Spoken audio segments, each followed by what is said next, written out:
Lagi dengan saya di channel ya. Pada kesempatan kali ini saya akan membahas tentang bagaimana cara agar kalian bisa mendapatkan nilai A di setiap mata kuliah di masa pandemi.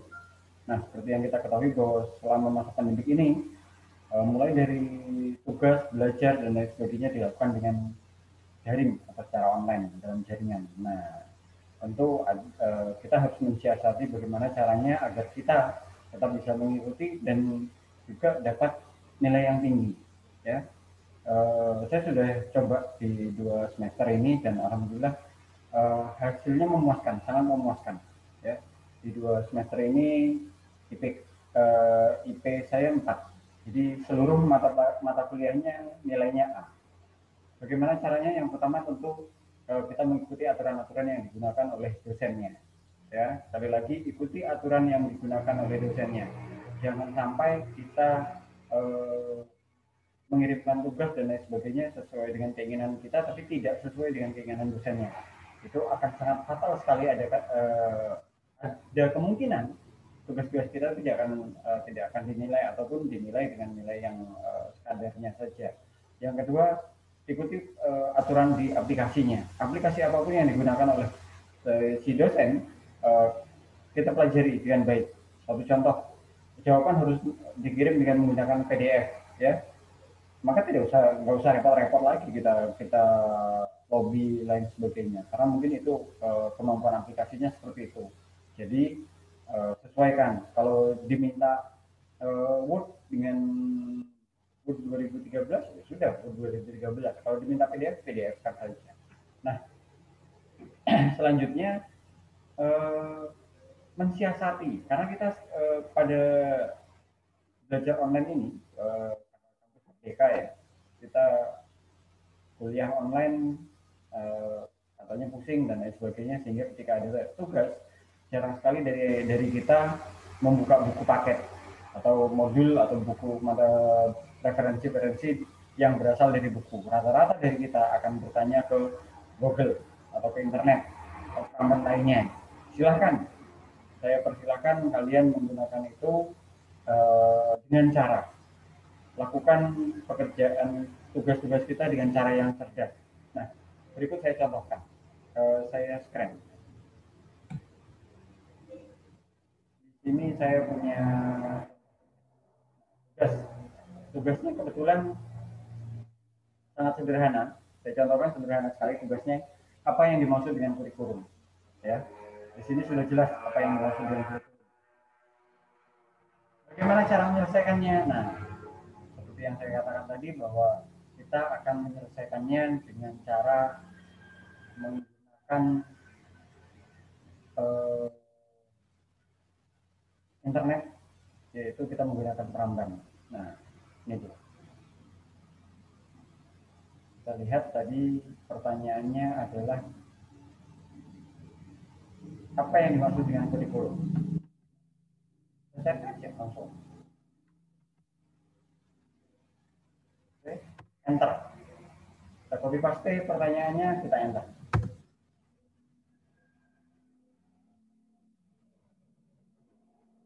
Cari. Nah, ini dia. Bisa gunakan banyak hal. Kalian bisa klik di manapun yang kalian suka atau ambil aja yang paling atas. Saya akan ambil langsung. Ya, saya copy paste.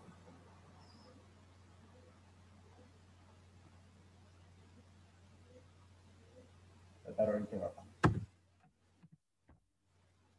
Apa yang saya lakukan? Nah, yang akan saya lakukan adalah yang pertama, eh, saya akan merapikan, menyamakan keseluruhannya.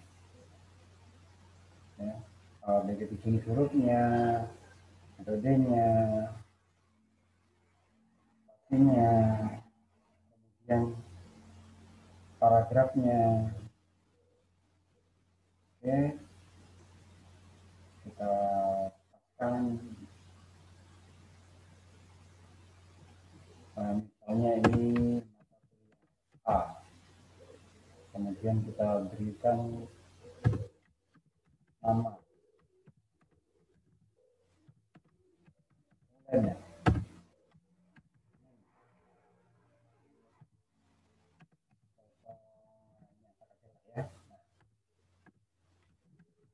tugasnya. Jawabannya kita sudah buat jawabannya nih. Kita sudah dapat jawabannya dari Google. Lalu apa yang harus kita lakukan? Langsung dikirimkan. Nah, apabila kalian menggunakan ini dengan cara kalian langsung mengirimnya, nah itu berarti itu adalah salah satu jawaban kenapa nilai kalian itu E atau D. Ya, kenapa? Karena kalian terkena plagiat. Oke, itu adalah salah satu yang harus kalian hati-hati. Nah, terkecuali si dosen minta dari mana sumbernya. Kalau kalian yang diminta dari mana sumbernya, maka jangan ragu-ragu, ambil saja langsung. Copy paste. Jangan lupa kasih informasi ini.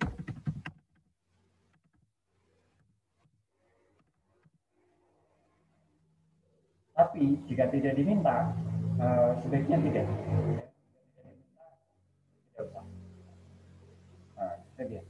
Lalu apa yang akan kita lakukan dari jawaban kita agar kita tidak terkena unsur plagiat, ya, tidak akan plagiatismenya tidak ada. Misalnya sumber tidak ditanyakan. Oke, baca baik-baik apa jawaban dari pertanyaan yang diperoleh dari Google. Yaitu di situ ada kurikulum adalah perangkat mata pelajaran dan program pendidikan yang diberikan oleh suatu lembaga penyelenggara pendidikan yang berisi rancangan pelajaran yang akan diberikan kepada peserta pelajaran dalam satu periode jenjang pendidikan. Oke, kita ketik ulang dengan cara kurikulum adalah atau komponen pendidikan yang terdapat pada dan program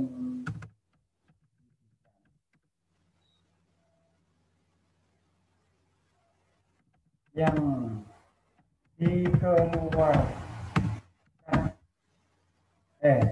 diberikan yang disiapkan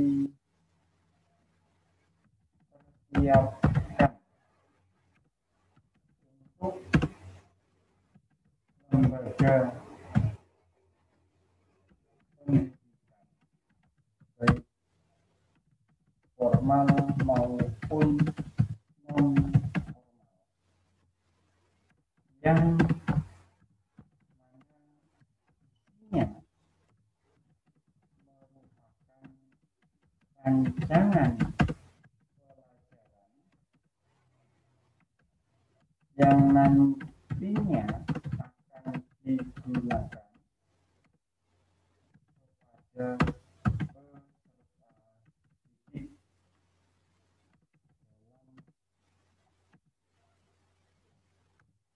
dalam periode tertentu pada jenjang pendidikan. Nah, apa bedanya? Isi dari makna atau inti dari jawabannya itu sama. Kita hapus. Setelah itu, jawaban kita selesai. Inilah jawaban yang akan kita kirimkan. Unsur plagiatnya ada, tapi tidak akan terdeteksi terlalu banyak, ya, karena setiap kata itu punya kesamaan. Jadi seandainya ini dilakukan sistem plagiatisme, maka hanya akan terkena sekitar 15 sampai 20%. Artinya ini real adalah pengetahuan dari kita, ya, sumbernya jelas, pengembangan pengetahuan kita juga jelas. Nah, itu tips dari saya agar setiap tugas-tugas, ya, tugas dan quiz atau apapun yang berkaitan dengan mata kuliah kalian bisa berhasil, bisa terjawab dengan baik, dan semoga bermanfaat. Mudah-mudahan kalian adalah orang-orang berikutnya yang akan mendapatkan IP 4. Sampai jumpa di kesempatan.